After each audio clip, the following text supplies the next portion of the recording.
अस्सलाम वालेकुम दोस्तों एक बच्चा जंगल में यहाँ वहाँ खेल रहा था। तो इसने देखा कि एक आदमी फूलों और पौधों को काट रहा है। इस बच्चे ने बड़े ही मासूमाना अंदाज से उससे कहा कि आप फूलों को काटे और तोड़े बगैर भी इनकी तस्वीर बना सकते हैं, इनको तकलीफ़ क्यों दे रहे हैं। वो आदमी जो कि एक आलिम था, उसने कहा कि बच्चे, मैं इनको इसलिए तोड़ रहा हूँ ताकि मैं इनसे दवाइयाँ बना सकूँ। ये सुनकर वो बच्चा बहुत ही खुश हुआ और उसने उस आलिम को कहा कि आप माहिर नबातात हैं।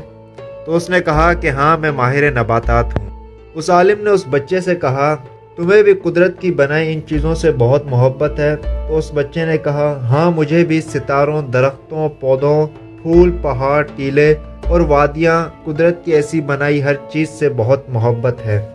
तो उस आदमी ने उस बच्चे को अपने साथ लिया और रोज़ाना उसे तालीम देता रहा और नबातात का इल्म सिखाता रहा। आखिर कौन जानता था कि ये बच्चा आगे जाकर एक बहुत बड़ा साइंसदान और माहिर फल्कियात बनेगा, जो लोगों के नज़रियात को बदल कर रख देगा और साइंसी तहकीक को एक नया रुख देगा, जो साइंस को बहुत ही ऊंचाइयों तक ले जाएगा। जी हाँ दोस्तों, ये बच्चा वही है जिसे आज हर इल्म रखने वाला अल-बेरूनी के नाम से जानता है। दोस्तों, अल-बेरूनी की पूरी दास्तान और हालात ज़िंदगी के बारे में जानने के लिए हमारे साथ जुड़े रहें और इस वीडियो को आखिर तक देखें, ताकि आप अल-बेरूनी की हालात ज़िंदगी, उनकी तसानीफ़ और इल्म फ़ल्कियात में उनकी कामयाबी के बारे में जान सकें कि किस तरह दुनिया तक उनका पैगाम पहुँचा और दुनिया के हर शख्स की ज़बान पर आज भी उनका नाम मौजूद है। अबू रेहान मोहम्मद बिन अहमद अल-बेरूनी अल-मारूफ अल-बेरूनी एक बहुत बड़े मुहक्किक और साइंसदान थे। वो ख्वारिज़म के मुज़ाफ़ात में एक करिया बैरून में पैदा हुए और इसी की निस्बत से अल-बेरूनी कहलाए। अल-बेरूनी बो अली सीना के हम असर थे और ख्वारिज़म में अल-बेरूनी के सरपरस्तों यानी आले इराक़ की हुकूमत ख़त्म हुई तो इसने जरजान की जानिब रख्त सफ़र बांधा और वहीं अपनी अजीम किताब आसारुल बाकिया अनिल कुरून अल खालिया मुकम्मल की। हालात साजगार होने पर अल-बेरूनी दोबारा वतन लौटे और वहीं दरबार में अजीम बो अली सीना से मुलाकात हुई। कास शहर दरियाए जेहून के मशरकी किनारे पर वाक़ था। इसके इर्द गिर्द कई मज़ाफ़ाती बस्तियाँ थीं, जिनमें एक बस्ती का नाम बैरून था। इस मज़ाफ़ाती बस्ती में एक यतीम बच्चा परवरिश पा रहा था, जिसका नाम मोहम्मद बिन अहमद था, जो दुनिया में अल-बेरूनी के नाम से मशहूर हुआ। यह बच्चा शुरू ही से कुदरती मनाजिर का दिलदा था। खूबसूरत पहाड़ों पर चढ़ जाता, सहरा में दौड़ता भागता और शाम के वक्त घर लौटता तो इसके हाथ में रिहान की कौंपलों और टहनियों का एक गुलदस्ता होता, जिसे वो एक प्याले में सजा देता और जब हवा चलती तो इस गुलदस्ते की खुशबू इसके गरीब खाने को महका देती। इसकी माँ इसी वजह से इसे अबू रेहान कहकर पुकारती थी। अल-बेरूनी का बाप एक छोटा सा कारोबार चलाता था, लेकिन इसकी नागहानी मौत की वजह से अल-बेरूनी की माँ अपने लिए और अपने बेटे के लिए जंगल से लकड़ियाँ जमा करके रोज़ी कमाने पर मजबूर हो गई। इस काम में अल-बेरूनी अपनी माँ का हाथ बटाता था। एक रोज़ अल-बेरूनी की नबातात के एक यूनानी आलिम से मुलाकात हो गई। अल-बेरूनी ने इसे एक बाग में फूल तोड़ते और जंगल के दरख्तों के नीचे पौधों को काटते देखा। तो इस यूनानी आलिम के पास पहुंचकर एहतजाज करते हुए कहने लगा कि जनाब, आप इन फूलों को क्यों तोड़ रहे हो और पौधों को क्यों काट रहे हैं? क्या आप मेरी तरह इनको काटे बगैर और इन्हें ज़िंदगी से महरूम किए बगैर इनकी तस्वीरें नहीं बना सकते हैं? ये सुनकर यूनानी आलिम हंस पड़ा और कहने लगा कि बच्चे, मैं इन फूलों और पौधों को इल्म की खातिर जमा कर रहा हूँ। इन पौधों और फूलों से हम बीमारियों के इलाज के लिए दवाइयाँ तैयार कर रहे हैं। ये सुनकर अल-बेरूनी खुशी से चिल्लाया और कहने लगा, तो आप नबातात के आलिम हैं?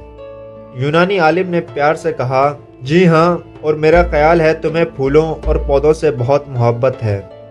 अल-बेरूनी ने कहा कि मैं तो तमाम कुदरती मनाजिर से मोहब्बत करता हूँ।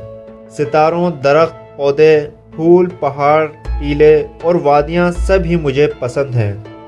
वो यूनानी आलिम अल-बेरूनी को रोज़ाना तालीम देता रहा और नबातात का इल्म सिखाता रहा। اس وقت البیرونی کی عمر 11 سال تھی۔ 3 سال گزر گئے اور ابو ریحان 14 برس کا ہو گیا۔ اس عرصے میں اس نے یونانی اور سریانی زبانوں میں مہارت حاصل کر لی اور یونانی عالم سے پودوں کی دنیا کے بارے میں بہت کچھ سیکھ لیا۔ یونانی عالم اپنے وطن یونان لوٹنے سے پہلے البیرونی کو فلکیات اور ریاضی کے عالم ابو نصر منصور علی کے خدمت میں، جو خوارزمی خاندان کا شہزادہ تھا، لے گئے۔ ابو نصر نے البیرونی کے لیے الگ گھر تعمیر کرایا اور وظیفہ بھی مقرر کیا۔ ابو نصر ہر روز فلکیات اور ریاضی کے علوم سکھاتے رہے۔ ابو نصر نے البیرونی کو مشہور ریاضی دان اور ماہر عبدالصمد کی شاگردی میں دے دیا۔ البیرونی نے ریاضی، علم حیت، تاریخ اور جغرافیہ میں ایسی عمدہ کتابیں لکھی جو اب تک پڑھی جاتی ہیں۔ ان میں تحقیق الہند، جس میں البیرونی نے ہندوؤں کے مذہبی عقائد، ان کی تاریخ اور بر صغیر پاک و ہند کے جغرافیائی حالات بڑی تحقیق سے لکھے ہیں۔ اس کتاب سے ہندوؤں کی تاریخ سے متعلق جو معلومات حاصل ہوتی ہیں، ان میں بہت سی معلومات ایسی ہیں جو اور کہیں سے حاصل نہیں ہو سکتی۔ اس کتاب کو لکھنے میں البیرونی نے بڑی محنت کی۔ ہندو برہمن اپنا علم کسی دوسرے کو نہیں سکھاتے تھے، لیکن البیرونی نے کئی سال ہندوستان میں رہ کر سنسکرت زبان سیکھی اور ہندوؤں کے علوم میں ایسی مہارت پیدا کی کہ برہمن تعجب کرنے لگے۔ البیرونی کی ایک مشہور کتاب قانون مسعودی ہے، جو اس نے محمود کے لڑکے سلطان مسعود کے نام پر لکھی۔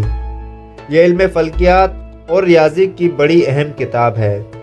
اس کی وجہ سے البیرونی کو ایک عظیم سائنسدان اور ریاضی دان سمجھا جاتا ہے۔ البیرونی نے پنجاب بھر کی سیر کی اور کتاب الہند تالیف کی۔ علم حیت اور ریاضی میں البیرونی کو مہارت حاصل تھی۔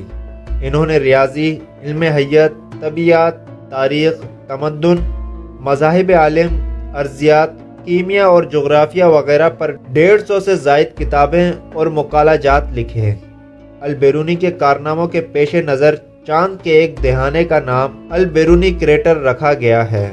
البیرونی کی ایک اہم کتاب کتاب الآثار الباقیہ عن القرون الخالیہ ہے۔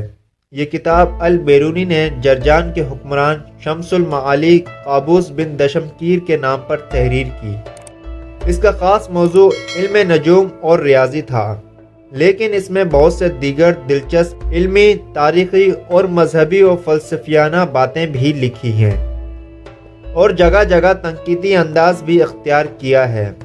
اس طرح یہ کتاب اس دور کے اہم تاریخی، مذہبی اور علمی مسائل کی ایک تنقیدی تاریخ بن گئی ہے۔ ہندوؤں پر عربی زبان میں پہلی شہر آفاق کتاب، جس کا نام تحقیق الہند ہے، یہ کتاب ہندوستان کی تاریخ، رسوم و رواج اور مذہبی روایات کے ذیل میں صدیوں سے مورخین کا ماخذ رہی ہے، اور آج بھی اسے وہی اہمیت حاصل ہے۔ کتاب الہند کا مواد حاصل کرنے کے لیے البیرونی نے سالہ سال تک پنجاب میں مشہور ہندو مراکز کی سیاحت کی۔